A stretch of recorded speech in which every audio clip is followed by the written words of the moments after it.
Hello and welcome to another Album or Record podcast. I'm Craig, joined as always by Andrew. Today, we didn't know going into this we were going to talk about Matt Cameron leaving Pearl Jam, but that's going to be the topic that dominates discussion. But first, we have a couple of other things to talk about related to the Oasis reunion, and we're also going to talk about some new music by Deftones that we haven't heard yet, but we think is forthcoming. How's it going, Andrew? Going pretty good. I like it when the universe hands us topics when we're not sure what we're going to talk about. And it's amazing how often this happens where we're like, man, I don't really know what we want to talk about next week. And inevitably something comes up. And it's kind of appropriate that just last week we talked about Deftones and, sort of revisiting Ohms and how we feel about it now. And all of a sudden today, Deftones started teasing new music is coming. And I just looked and it looks like July 10th is when their single is coming out. So that would be Thursday?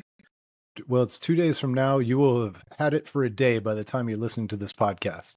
Oh yeah. I always forget about that little delay, but yeah. So we've got some new Deftones music coming. We record on Tuesdays, everybody. Yeah. Breaking that fourth wall there. Yeah, right. But why is that the fourth wall? What are the first three walls? The first three, it's like the old school sitcom where the audience is sitting in the fourth wall and you see the three walls. Okay. And you're supposed to pretend that fourth wall is there, and when you break it is when you like wink at the audience. Okay, fair enough. I never really thought about it until I just said it there, and I was like, wait, what is the fourth wall? So yeah, I don't really I got one wall back there, so maybe we're just breaking the second wall. If people are listening, you don't have any walls, so here's a wall for you. But no walls. It's really interesting because I don't know what I'm expecting. Curious if you have any expectations for this, but I have absolutely no idea. Are they going to come out super heavy? Are they going to come out atmospheric? Is it going to be something experimental, a new direction for them? Deftones are capable of doing any of those things I just said, and I have no idea. And I love that about this band. I do too, and I don't, obviously it's uninformed other than having followed the band since the 90s, late 90s. I think it's going to be groove and melody heavy. So I think it's going to be mid-tempo to fast, big time groove, very catchy, and it's going to have a memorable vocal melody. I don't think it'll be like a straight screaming piece. Unless that's their zag on this, because I feel like they haven't done that for an opening single in quite a while. And it could be their zag to do that this time. I don't know. It seems like we've seen a lot of bands really sort of use their first singles lately to reestablish their sound. Or maybe I'm just thinking of like what Deftones did with Magnolia, where it was just like, hey, we're coming back with a vengeance. So it wouldn't surprise me, I don't think, if Deftones did that as sort of a totally out of left field a move for them. But I'm with you, though. If I was a betting man, I'd bet on something with more of a groove to it. That tends to be more their style for their first singles. So here's a real question that I can't recall. Did they release any singles ahead of Ohms? Did they release Ohms itself ahead of time? And then one other one? The first and the last track on the album were the two release singles for that. I'm trying to remember like what the cadence was or what the delay was, because it just felt like I barely remember the singles. I remember all of a sudden having that record. It does seem like it was a pretty short build up for it, but I can't remember for sure. As we discussed last week, it came out at an interesting time in life, so a lot of things have been forgotten about that time and era. But I just expect it to be more of this kind of late era Deftones. It'll sound like Deftones, it'll be cool, and whether it becomes iconic or not, it remains to be seen. But we've talked about this with other bands. Deftones are at a point in their career where if there are 2 or 3 great songs that are worthy of being added to the set list, it's a win. Any more than that, and it becomes career defining in ways that I wouldn't necessarily expect from Deftones at this point. And that's not a shot at them, but like, I just don't see, how many more times are they going to reinvent themselves, Yeah. Do they have a permanent bass player? I have no idea. Because I can't believe I can't remember the guy's name who replaced Chi. He left the band, and I don't know if they ever actually hired a full-time replacement or not, or if, because I think they were just using sort of a touring bass player for a while. Fred Sablin is the current guy. Okay, I have no idea who that is.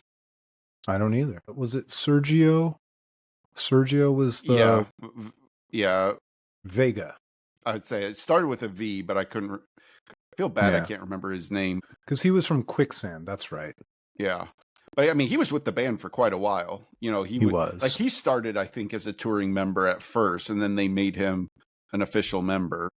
Yeah, he joined sometime around 2009 and was around till almost 2022. Yeah. So that'll be interesting, having a new bass player on this album too. So who knows? Yeah. Yeah. I hadn't even thought about that, to be honest with you. Man, bass players, you got Deftones, you got Incubus, you got not quite as many changes there as drummers, but before we get there. I said that's too early for that segue. I wanted to make that segue too, and I was like, wait, that's too early. I don't have much to say about the Oasis reunion other than the videos looked awesome. The sound sounded incredible. Again, you know, we've talked about this. I'm kind of parachuting in on Oasis because I was more of a top 5, maybe top 10 songs from Oasis. So I didn't go deep with them, but I did notice, and I'll let you go long on it, but I did notice people were talking about how heavy they leaned on the first 2 records for the first set list. Yeah. So this, for just to set the scene for anybody who's maybe not familiar, Oasis, who was once one of the biggest bands in the world, famously imploded because the 2 brothers, Liam and Noel Gallagher, famously cannot get along, and the band fell apart. And it has been 16 years since they played a live show, and there's always been talk forever of reunions. Liam, the singer, he famously, like, and he's kind of the more like both Liam and Noel are assholes in different ways. Liam is a little bit more of the extroverted asshole. Noel is more of the introverted asshole. And I say this with love. I truly, genuinely love both these guys, but Liam has been for years sort of using Twitter to agitate his brother and, you know, try to bait him into a reunion. And, you know, we've just thought for a while maybe it would happen, and then it would seem like, no, it'll never happen. And then maybe there's some momentum you would hear, and then Noel would come out and say, no way would he ever play with Liam again. And it was this back and forth. Well, finally, it just out of the blue, it happened. And Oasis announced these shows, and sure enough, over the weekend, we got the first show, and it was surreal, honestly. Like, watching the clips of it, it was almost hard to believe that it was real. It felt like, maybe, am I seeing something AI generated? You know, it wasn't quite the holographic concert experience, but it almost seemed like maybe it could have even been AI, just because it was so hard to believe that it was real. But rest assured, it's very much real, and they sounded great.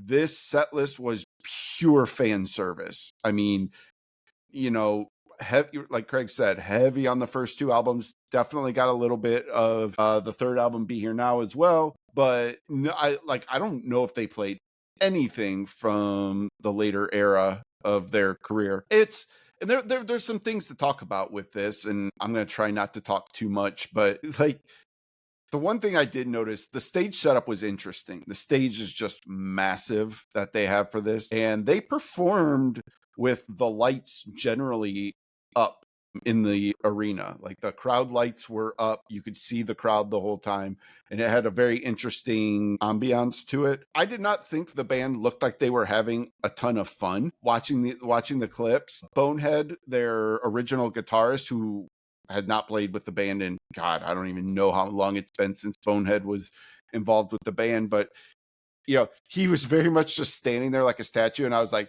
did he want to do this or what? But so like, those vibes were a little bit weird, but the crowd was just loving it. The crowd was just going absolutely insane. And there's a picture that Oasis put out on Twitter of Liam standing beside Noel with his hand on Noel's shoulder, which was kind of a touching picture to see. But that kind of leads me to my next point, that the interesting thing about this is, while the band has absolutely done a lot of talking to promote these shows, they really haven't talked much about the actual reunion itself. They haven't talked about the dynamics of the brothers, sort of their motivations for doing this reunion. And, you know, one of the more popular sort of theories out there, Noel Gallagher, the guitarist and main songwriter, he recently had a pretty high profile divorce. And there's been some talk about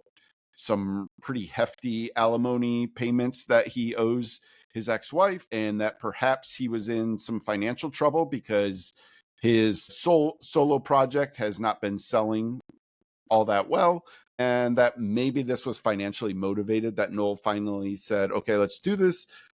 I don't know if that's true, but I am dying to know if their lack of talking about it is because they're working on perhaps a documentary of some sort that they want to use to do all the talking and explanation. I don't know. Like, I'm dying to actually just know more. Like, are they happy to be back playing together? Like, just that experience. I'd love to know what that feeling was like for the members in the band. I know what it was like for me watching from afar. I can guess what it felt like for the fans who were in that arena. But as far as the band is concerned, we don't know. We don't know what the future has. They're doing a run of shows in England. They're going to do some American shows. Will there be new music? Is this going to be a long-term reunion? Are they back as a band, or is this just a one-time thing they're doing? We don't know. We'll have to wait and see. But as somebody who, Oasis is definitely a top 10 all-time favorite band of mine, could be a top 5 even. I love Oasis. It was just awesome. Even if this was all we got, it was just awesome to see them play together again. There's just something special about the musical dynamic between Liam and Noel. And, you know, they've both done solo projects and they've both been fine. They're not bad. But Noel without Liam's voice isn't the same. Liam without Noel's songwriting, definitely not the same. And when you just mix those two guys together, magic happens. And it was just awesome. Yeah, and the videos are incredible. They're really good. The interesting part about the divorce thing is, you know, that was always rumored to be what led to the Guns N' Roses reunion as well, after Slash separated from his wife, that kind of cleared the field somehow. And I'm not intimately aware of the details of Axl and Slash's ex and whatever else, but between the financial implications and maybe the personal implications of these weird band dynamics and relationships, and in the case of Oasis, it's true family dynamics. Yeah. It's just wild that it happened. For whatever reason it happened, I'm just really happy for the fans who got to that nearly 20 years of demand pent up, and just that the emotional outlet coming from the audience is so apparent in the videos. And that's really what, you know, between that and, you know, the Back to the Beginning farewell for Black Sabbath, more than anything else, more than the performances and the videos I've been watching online, it's been seeing the fans and just seeing them get to go nuts, not one last time or maybe one last time in the case of the Black Sabbath reunion. You know, without it's said often on stages and it comes out as like, you know, just a cliche, but without the fans, there is no music. And without the fans loving the music doesn't matter nearly as much. And so that was just really cool. And I don't want to give it lip service, but I also don't want to understate it because it's just so huge. I think if you really want a really great insight to the fan experience, Pitchfork has an article on it. Just search Oasis Pitchfork, you'll find it. Super well written article. I wish I could remember who the author was that wrote it, but it's well worth the read. I cannot recommend reading this enough. It harkens back to the glory days of Pitchfork, like when you used to just really get quality writing on everything they did. And I don't think that's always the case with Pitchfork these days, but this article was just knocked out of the park, and it totally does it justice. It allows you to feel what it might have felt like to be in that arena for that show. And so, yeah, highly recommend it. I haven't read it yet. It's by Jasmine Rowe. Yeah. Yeah. So Jasmine Rowe, definitely check that out. Which brings us I will to. say too, by the way, Go ahead. real quick, hearing you talk about, Slash's ex reminded me too, there were always another dynamic of this was that there were some rumors for a while too that it was Noel's wife who didn't want Noel to ever play with Liam again, that she didn't like him being around Liam, which kind of makes sense. I could see how somebody might feel. Again, if you're not familiar with the dynamic of these personalities, like maybe you don't understand exactly what that means, but like Liam is a difficult person. He just is. And he does it often in a way that feels like it almost certainly has to be tongue in cheek, but he does it all the time. So you're like, well, maybe this is just really is the way he is. I don't know. His Twitter account is just batshit crazy. I mean, he just spews crazy things all the time. Not like offensive things, just crazy things. Like he has an outsized ego. He plays the part. Like he understands the assignment of how to be an enigmatic frontman. Like he knows what he's doing. And Noel is the creative artist, so he's, like I said, he's more of the introverted guy. Like that dynamic is just so good between them. This just plays into why they're such a great band. Like they're brothers. Like there's blood there. Like it just adds so much weight to everything that happens with them. And it's, When it also goes to show why when I saw Noel's High Flying Birds, his side project or his band, when I saw them open up for Smashing Pumpkins, he almost hesitant or resented playing the Oasis songs. Like, I know why you guys are here, and I know you don't care about all my other stuff. So here's Wonderwall, Yeah. And it has to be difficult as an artist, right? Like, sure. Especially when, again, Noel writes probably every song. I don't know if Liam has ever written an Oasis song. I think it's pretty much Noel writing everything. And so when you're like, look, I wrote all those songs, and like, so if you love those songs, why don't you love this?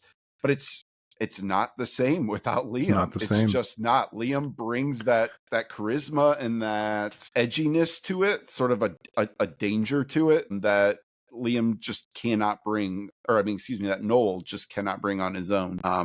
Every artist deals with this. Even when Tom York and the Smile became that project, they're not playing stadiums. They're playing they're playing theaters. And you're fortunate enough to see Tom York in that setting, but he's not playing Radiohead songs. And that just is what it is. And he's got to deal with the smaller audience and the smaller format and platform and everything else. So there's a power to the original band and the original name, even when you are the singer. That's right. Yeah. So good and he stuff. Could play all those Radiohead songs, and they still wouldn't be playing stadiums as the Smile. That's right. That's absolutely true. It's just that you cannot underestimate the dynamic of a band. Like no matter how much one person may be the creative force of a band, just there's something about the way people play their instruments that just adds something to that dynamic. And sometimes it can even be a personality thing. So like, I have often wondered, like, how much does like recording an album, if Noel can't stand being in there with Liam, does that create an edge in the way he's playing his guitar? Does he play angrier with Oasis that gives it that crunch that, the High Flying Birds don't always have? It's hard to say all those intangible elements that go into music, like how those play out. But, look, like just if you watch those clips, like Oasis have not lost a step. Like they sound so good playing these classic songs. It's so exciting. And it kind of makes me wonder, like, do I need to be saving up to try to find a aftermarket ticket for the Chicago show? I don't know. We'll see. Yeah. It's very difficult with the quality of the videos out there of all these different bands. Like even I've been checking out all the videos of Incubus and Manchester Orchestra, and they're not coming to Ohio, and I don't have a ticket, and I'm not scheduled to travel anywhere, but I'm going, I probably should. That's a show I really need to see, but it creates a lot of FOMO for me watching all these videos online. So the big news of the week in our world, being a part-time Pearl Jam podcast, is that Matt Cameron announced his departure from Pearl Jam. Didn't really give a reason. I'm going to read both the messages from Matt and the messages from the band, and then you and I will talk about it. So first, it's interesting they let Matt go first with the messages. After 27 years, I've taken my final steps down the drum riser for the mighty Pearl Jam. Much love and respect to Jeff, Ed, Mike, and Stone for inviting me into this band in 1998 and for giving me the opportunity of a lifetime filled with friendships, artistry, challenges, and laughter. I'm forever grateful to the crew, staff, and fans the world over. It's been an incredible journey. More to follow. I thank you all from the bottom of my heart. Peace and love, Matt Cameron. And then the band follows up. From being one of our first musical heroes in the band's Skin Yard and the mighty Soundgarden to playing on our first demos in 1990, Matt Cameron has been a singular and true powerhouse of a musician and drummer. He has propelled the last 27 years of Pearl Jam live shows and studio recordings. It was a deeply important chapter for our group, and we wish him well always. He will be deeply missed and is forever our friend in art and music. We love you, Matt. And I don't know. I was left feeling like everybody was kind of doing things on their own terms, but also didn't feel like I felt a little bit unfulfilled in terms of having a reason. Yeah. So that was my first thought as well. I trying to think of where I even want to begin with this. First of all, to state the obvious, as two enormous Pearl Jam fans here, this was a complete shock. Like earth-shattering shock to me. Like it just really felt like for the first time, we talked about this when Dark Matter came out. For the first time, it really felt like Matt was just in the groove with Pearl Jam. Like he, for the first time, felt like he was carving his role, his niche in the band. And so from that perspective, it was extremely shocking. Secondly, just the fact, like, look, he's been in the band for 27 years. Like, he is no longer the latest Pearl Jam drummer. He is the Pearl Jam drummer. Like, he will forever be identified as Pearl Jam's drummer. And so, you know, there's certainly some surprise with that. But really what I noticed first was it felt like there was a certain coldness to both of those messages. I don't know that I agree with that, but I'll let you go. Saying what you're supposed to say. Like, to me, this is like when like an athlete joins a new team and there's some bitterness, but they still say like the right things on the way out because they don't want to cause drama. That's sort of what I took out of this, because it just seems like sort of with Matt ending it with his more to come, like he clearly has something lined up. This is not a I'm retiring from music thing. This is, I don't want to be a part of Pearl Jam anymore. I want to be a part of whatever is to come. And we can probably talk about that in a little bit. Some of the theories that are out there on what he might be doing next. And like, you know, like I don't know that I would say like I've sensed like animus in these messages, just a certain coolness. It was just overly professional, not a lot of warmth to them in my read of it. It just felt like these were written by PR people, and I just didn't sense a lot of like genuine emotion in these statements. And so hopefully we will find out at some point. This is where, you know, comparing it to sports, this is where you really miss that in music journalism. We don't have Wojbomb. We don't have Shams out there to tell us what actually happened. We don't have Adam Schefter to tell us what's going on. You know, that doesn't exist in music journalism. So it could be a very, very, very long time, if ever, before we find out like the real details of what happened. But I kind of get the sense that maybe Pearl Jam was equally taken aback and surprised by this. Like, certainly on that last leg of the tour, and you saw the last show Matt Cameron will ever play with Pearl Jam. I know, you're stealing my thunder. Sorry, there's a quiet part of me that was a little bit celebratory, that not celebratory that he's leaving, but I got to see the last Pearl Jam show with Matt Cameron behind the kit. Yeah, which is pretty cool. But like night 2 of Pittsburgh. If you listen to the bootlegs and watch video clips and all this, like there's so many clips of, the band praising Matt and Ed Knightley praising Matt. And there was never a sense of like, oh, this is going to be the last show. I just don't, I shouldn't do this, but I'm a fan and I don't care. This is what fans do. I read between the lines. I think the band was caught off guard by this. And I really have no idea what's next for Pearl Jam. And we'll get to that as well. But just, I'll let you kind of respond to my read on this, maybe what your read was. So maybe it's my coping mechanism, but I tend to just withhold all judgment and most emotion. I tend to think that the simplest explanation is usually the most obvious one. I bet it has something to do with his kids getting into their late teen years and how much time he's spent touring. He's a 62-year-old man now. And I just think that, as people get older, their priorities change, their goals and dreams change. You've got to assume, and I don't think anybody would assume otherwise, that he needs the money. And maybe it's more personal in his love and maybe he's not in daycare. When my kids used to go to daycare, they used to call it filling your bucket.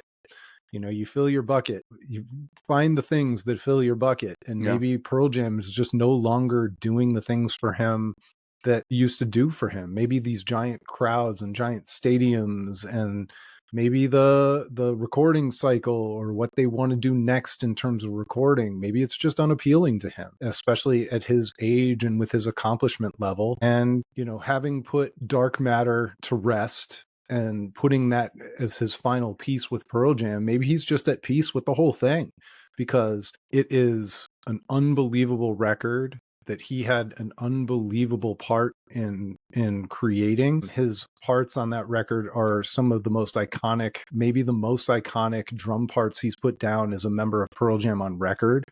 And maybe it's just a good time to, walk off into the sunset, the setting sun, as it were, to be totally and completely cheesy. But, just the age, the 62 years old, that's what sticks out to me. And until otherwise, I'm not going to read into it too much. But I do believe you. I kind of agree that the band was probably a little bit on the surprise side. And it doesn't sound like they're done writing chapters of Pearl Jam. So my only pushback would be, I feel like if it was simply a matter of him not wanting to tour as much and he wanted to spend time with his family, I feel like he would have just said that. The fact that he didn't say any of that and instead ended it with more to come makes me think that he's joining the Foo Fighters.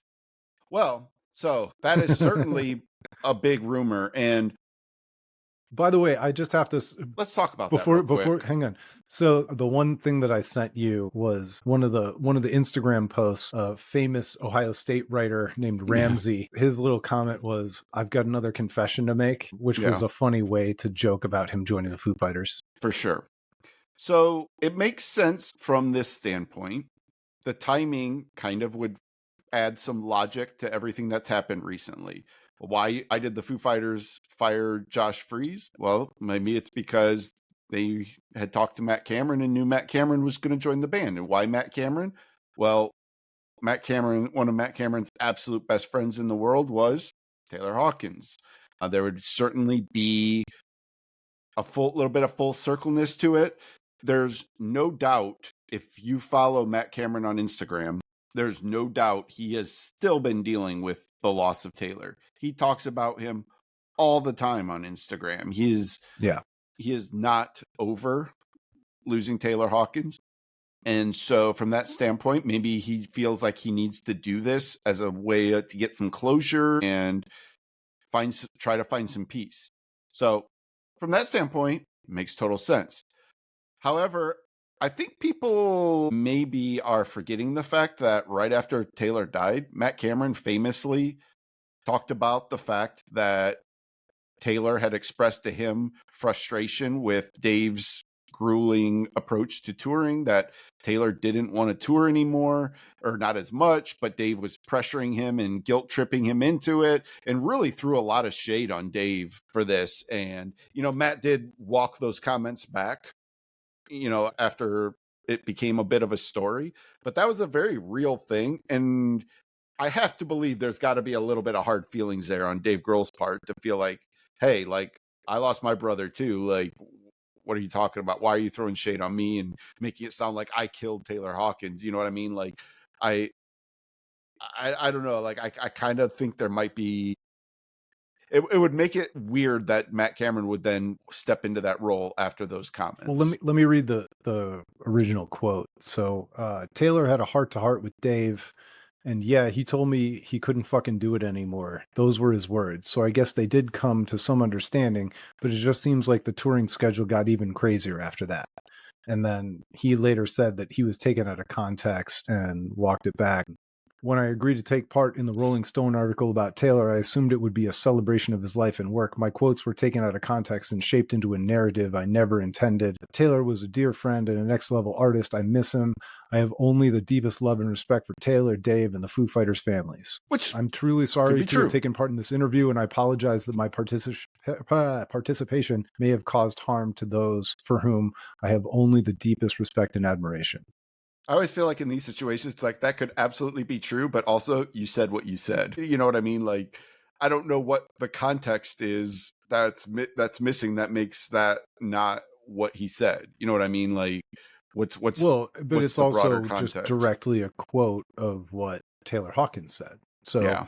It's just telling the truth. And if it was part of a 2-hour interview and Sure. that was the only thing taken out, fair enough. You and I talk for an hour a week, hour plus a week. And if somebody takes one line and doesn't talk about, we can all, if you've ever read something in a newspaper about one of your friends or yourself, and you know how badly the essence of what somebody was saying was taken out of context, you should just look warily on anything that's ever put into print.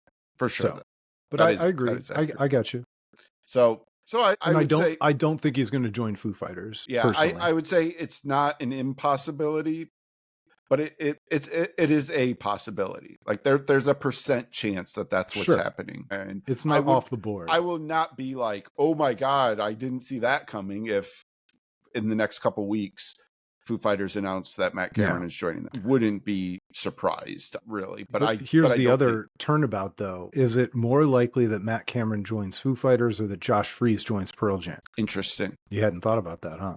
Not as a direct comparison. I definitely thought about Josh Freese as a possibility for Pearl Jam. I think a lot of people have put that together as a possibility. But what's more likely? I'm going to say Josh Freese to Pearl Jam is more likely. I think so too. Yeah. I'm not really going to expound on that right now, but it's definitely an interesting comparison. So on Instagram, he directly asked Jeff Ament if he could do the next Pearl Jam album cover. Oh, Josh he did? Freese. I didn't know that. He did. That's funny. Josh Freese What's is the hilarious. He's great. He is hilarious. This was June 3rd, 2025. Yeah. So there are connections. So who's the better drummer, Josh Freese or Matt Cameron? I'm inclined to say Soundgarden Matt Cameron, but I think Josh Freese is a better drummer than Pearl Jam Matt Cameron. And Josh Freese is a better drummer technically in almost all respects. I don't want to I'm always here I am about to be taken out of context and saying what I do. But I'm not doing that sour grapes thing where, oh, Matt Cameron's not in Pearl Jam anymore, so now I'm going to talk shit about him. I'm not going to say anything that you and I have not talked about on this podcast plenty of times. Yeah. Matt Cameron was not a natural fit in Pearl Jam as a drummer. I had to get used to Matt Cameron as the drummer of Pearl Jam. He, in my brain, Dave Abbruzzese is the drummer of record because he was more of a virtuoso, more of a technical busybody on the drum kit. And that stuff never translated with Jack Irons or Matt Cameron. It was better with Matt Cameron than it was with Jack Irons, but it never completely translated after Dave Abbruzzese left the band. What's was kicked interesting is out of I the don't even know band. if I would agree with that, because I would honestly tell you that I probably prefer Jack Irons drumming to the majority of Matt Cameron's output with Pearl Jam. Now, part of that's because my two favorite Pearl Jam albums are No Code and Yield. So, like, sort of by association, I'm gonna hold If that. Matt Cameron had been there, Yeah, yeah. But no, I just think that, like we've talked about this too, like the change in tempo that Matt Cameron brought to live pro, like he rapidly sped up the Pearl Jam songs in the early part of his career. And this is where, again, things that we've talked about, he has been slowing down the pace, the tempo on these songs in the last couple of tours, and it's been for the better. These last couple tours have been the maybe he best Pearl wasn't the Jam one has who slowed sounded. him down. Yeah, well, maybe this is the problem. This is like, go a little inside baseball here, but maybe this is like Ryan Day going into the defensive coordinator room and telling Jim Knowles, hey, we have to change up the defense. This isn't working. And Jim Knowles then saying, Yeah. fine, screw you. I'm going to Penn State. Maybe I just said inside baseball for a football metaphor. God, talk about a mixed That's metaphor. good. I am just not on my game today, let me tell you. But no, so maybe Matt didn't. Maybe somebody told Matt, "Hey, let's slow these songs down," and he didn't like that. No, I have no idea. But my point is just that there are certainly drummers that I think could step in and be a better fit with Pearl Jam than what Matt Cameron was. Matt Cameron with Soundgarden was amazing. He fit what they did perfectly. And maybe some of that is, again, he was a founding member of Soundgarden. He built that sound with Chris and Kim. But I don't know. I guess I don't need to go too far into that, other than to say, when we're talking about what's next for Matt Cameron, that is a rumor that's out there too, is that something is happening with Matt, Kim, and Ben. And they were listed on the Back to the Beginning list for the Black Sabbath final show. Mm-hmm. And I don't think they did anything.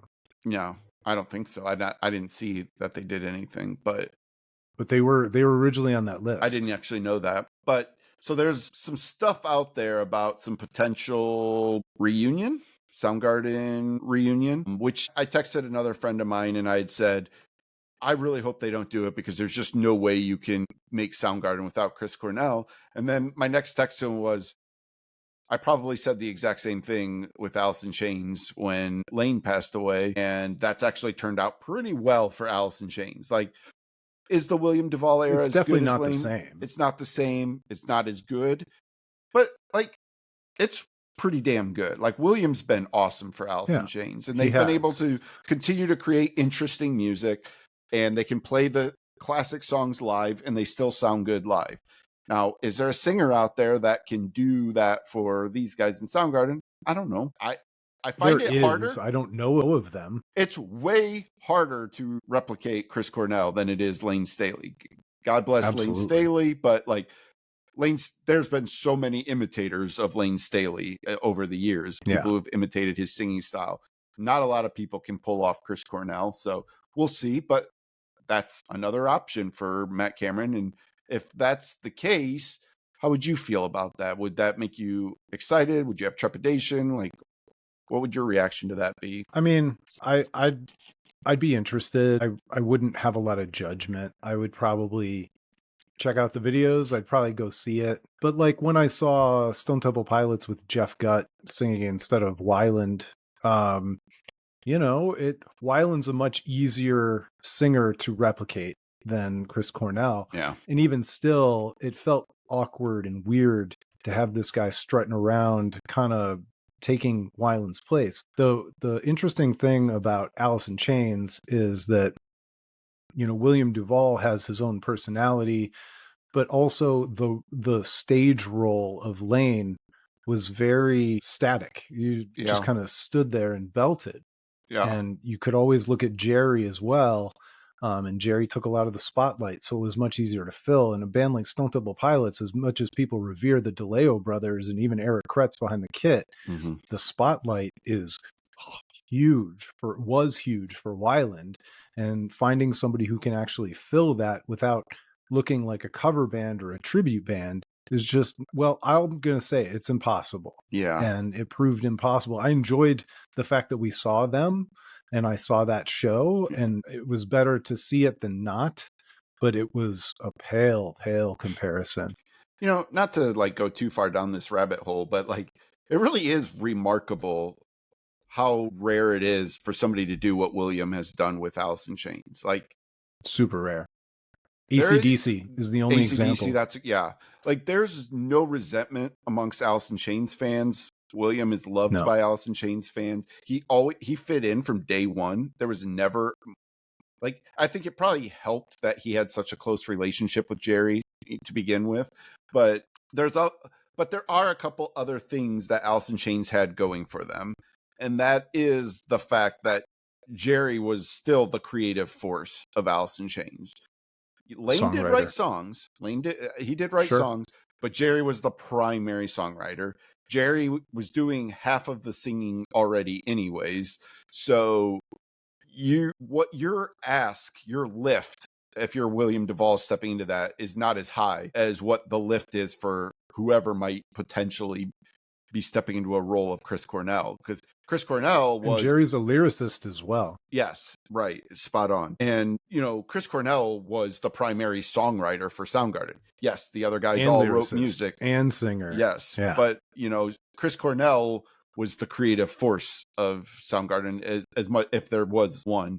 I mean, Soundgarden, I don't want to make it sound like it was just Chris Cornell, because absolutely everybody wrote songs in Soundgarden. They were all hugely instrumental in that sound. And kind of even go back to what we talked about earlier, that dynamic, like all of those guys are key and essential to the Soundgarden style. But there's no question the lift is significantly higher to do what Chris Cornell did for Soundgarden than it is for what Lane did for Alice in Chains. So back to Matt Cameron and Pearl Jam. The other thing that I brought up this week is there were a couple shows that Matt had to miss for COVID because he had COVID-19, and Josh Klinghoffer stepped in and played drums. Was it still COVID-19 if you have it in 2024? Or is it COVID 2024? I think it was like 22 or 23. Yeah. Yeah.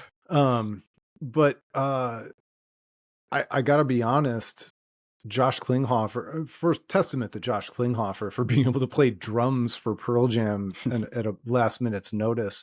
The band didn't really skip a beat in those shows. Yeah. He obviously knew the material intimately. He's a phenomenal drummer in his own right. It's just the lift of replacing a drummer in Pearl Jam, as much as we love Matt Cameron. And I feel like I've been kind of negative or downplaying or saying I didn't even like Matt. I love Matt Cameron. Yeah, I was going to circle back to that at the end. Like, he's just never been tribute and send off. But go ahead. For me, he's never been the drummer of record for Pearl Jam.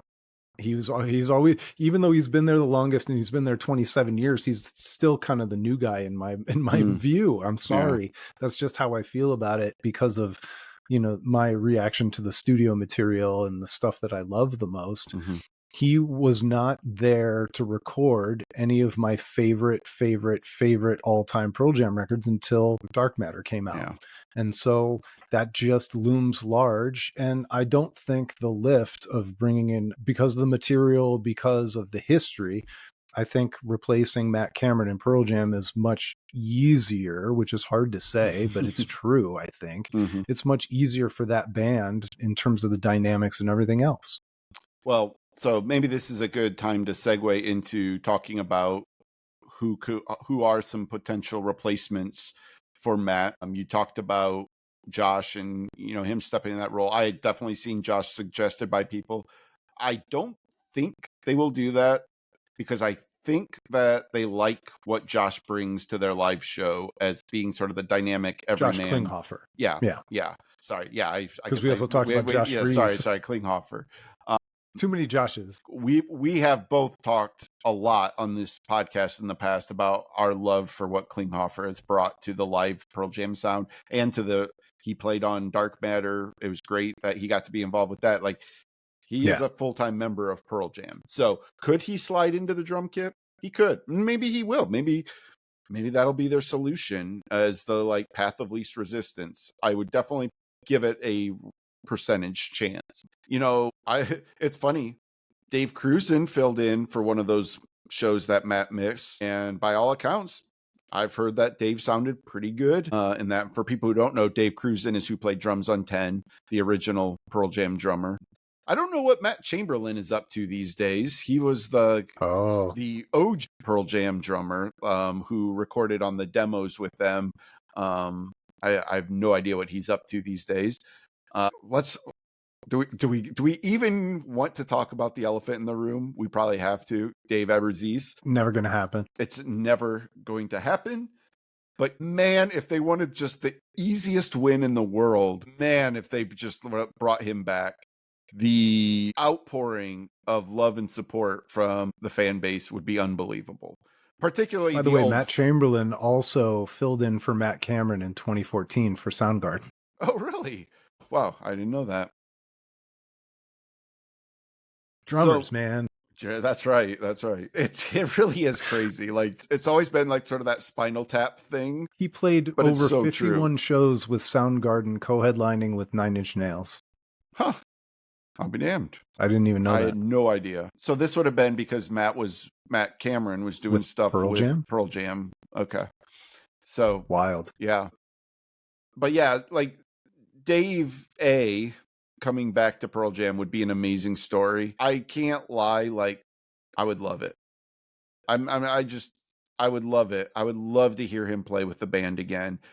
I'm with you in that to me, when I think of like the spiritual sound of Pearl Jam, it's with Dave A behind the drum kit. And it sucks so much for us as fans that creatively, personally, spiritually, it was water and oil between him and Pearl Jam. They are just such different types of people that it just was never gonna last. And you and I made he even had the most iconic drum performance in the history of Unplugged. Oh God, he was just so good on Unplugged. Unbelievable. He is the reason why that Pearl Jam Unplugged sound was so different from everybody else who did Unplugged. And you know, you and I both made the joke simultaneously in Discord when we were talking about this, that you know, if Dave A wasn't even invited to the Hall of Fame induction ceremony, there is a 0% chance Pearl Jam is asking him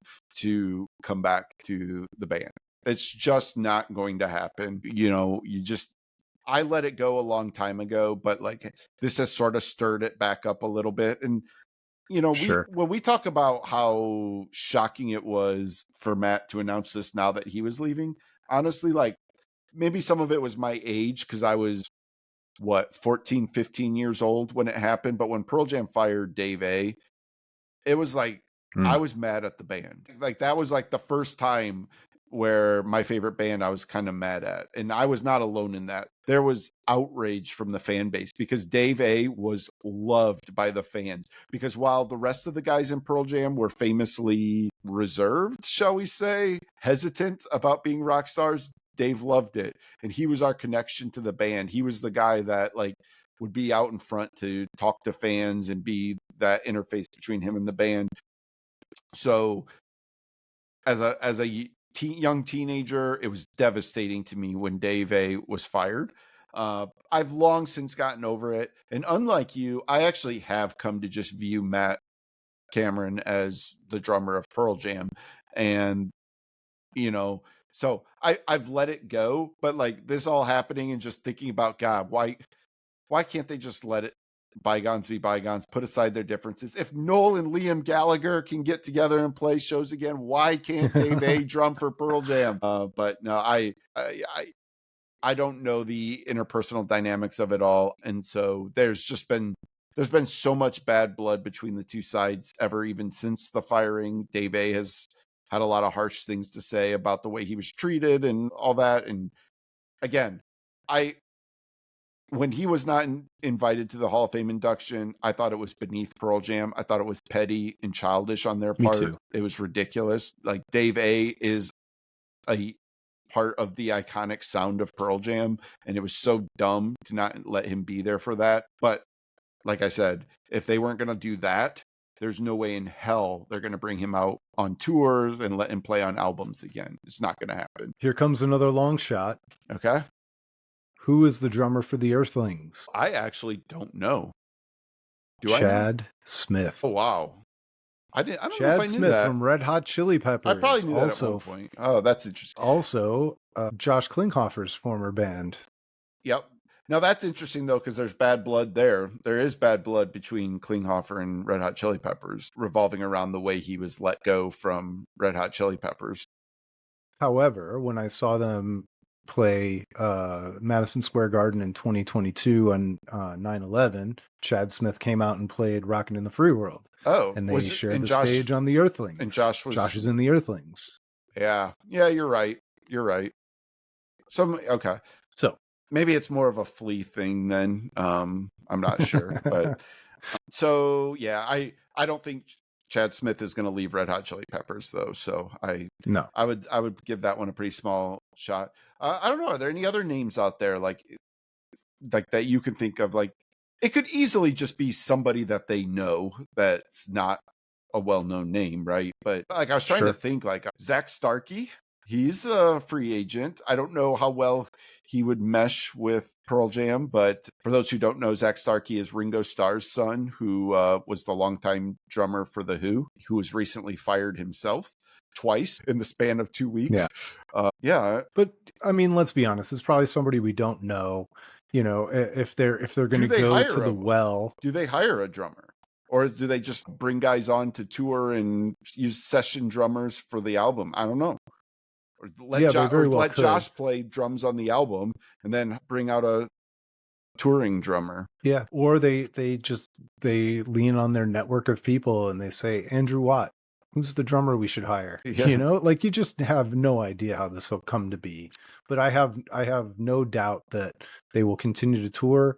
I think they will make another record. It just, their statement sounds like they're far from finished. Oh, I definitely agree with that. No doubt in my mind. The one last thing I was going to say is they could do the open audition route, which Primus just recently did. I just can't imagine. They're so personality driven, and there's so many chemistry things going on in Pearl Jam and so much history. I just can't imagine that they wouldn't go with somebody they all kind of know and already all kind of like. Yeah. It's probably going to be somebody like Matt Chamberlain, maybe Josh Freese if they all know him well enough. Yeah. I'd love to see it be Josh Freese. I personally would love somebody that they could plug in, wouldn't hate to be backstage with, wouldn't hate to be on the tour bus with. Somebody like, I like his wife and kids too. Like all these things that you and I don't think about, or that most fans don't think about. Yeah, his wife's super nice. They're a joy to be around in the off times, which is 99% of the time, because we're not on stage for more than 2 hours a night. And these are things that matter so much more to a band when the members are in their 60s and, you know, getting up there. Like they are not doing this for fame and money anymore. Like this is what we enjoy doing and we want to be happy doing it. And so again, this is why Dave A is not going to be the guy, and it's going to be somebody that's in their circle. I think you're spot on about that. So anyway, I guess we probably want to end just saying, God, we love Matt Cameron. Yeah. I'm just thankful for all his time in the band. I'm thankful for all the amazing shows that he was a part of, that I got to be in attendance for. And also, you know, just, you didn't have to worry about Matt Cameron. It just like, it was cool. It was a cool storyline for us as fans of that era of music, of grunge in Seattle and everything else, to kind of have almost a supergroup aspect of him joining the band and solidifying that role for 27 years. You know, I wouldn't trade it no matter what happens next or what comes out or what, you know, talk or chatter happens. It's just, it's all good. We talked about, you know, when we're talking about potential replacements, we talked about all the drummers who have drummed with Pearl Jam previously or prior to Matt Cameron. And this all happened in the span of 8 years, where Matt Chamberlain, Dave Cruzen, Dave Abbruzzese, Jack Irons, like they were cycling through drummers. So from a certain perspective, like much of the early part of their career, which is their most critically essential era, they were cycling through drummers. And so from that standpoint, it would be easy to say, well, what does it really matter? But I'll tell you this, when 1998, when they announced that Jack had left the band, and that Matt Cameron was filling in, I was ecstatic beyond words. It just felt like the most natural thing in the world. Soundgarden had recently broken up. Matt Cameron was a free agent. The two, Soundgarden and Pearl Jam, were best buds as far as bands go. It just made all the sense in the world. And even if I didn't always think they clicked musically, all those things I talked about earlier, spiritually, personally, just the connection was very real. And from day one, Matt Cameron was so important to establishing this longevity that Pearl Jam has had, that he has been the rock of this band for so long now. And I just found myself feeling really sad over the last day about the fact that Matt's no longer going to be a part of Pearl Jam. Like it's just like a really sad thing. And it's like really hard for me to totally wrap my head around that fact. And that's just a testament to who Matt is as a person, as a drummer. You know, I just cannot say enough positive things about Matt Cameron, and I'm really going to miss him being a part of Pearl Jam. I really am. It makes me a little nervous for what the future holds. I had really secretly hoped that maybe the band seemed so happy that I thought maybe they would be right back into the studio and maybe we'd have a little bit less time in between albums this time. I was holding out hope for that. Now it's like, Jesus, like God only knows when's the next time we're going to get a Pearl Jam album if they have to sort out having a drummer. So that part's, you know, for me selfishly as a fan stinks. But again, it just goes back to just how highly I thought of Matt and really the groove that I thought he was in with this band and how important and vital he felt to these last 5 years, especially of Pearl Jam. And so I'm just really going to miss him, and I wish him the best, and there will be no hard feelings on my end. Excuse me. No hard feelings on my end, no matter where he ends up. So good luck to Matt. Good luck to Pearl Jam. Hopefully this all works out for the best. That's a wonderful place for us to leave it. We will talk about all the records we're anticipating and the new stuff that we've been listening to, because man, we're creating a backlog, my friend. We're creating a backlog. We've listened to so much cool new music. We appreciate all the comments. We've been getting more comments on YouTube than ever before. You can find everything we do at albumofrecord.com. It's free. It is a Substack. You don't have to pay. Just sign up, give us your email. You'll be notified when new episodes come out, and anything else we decide. Sometimes we write things, you know? So we'd appreciate it. And until next time, it's been the Album of Record podcast.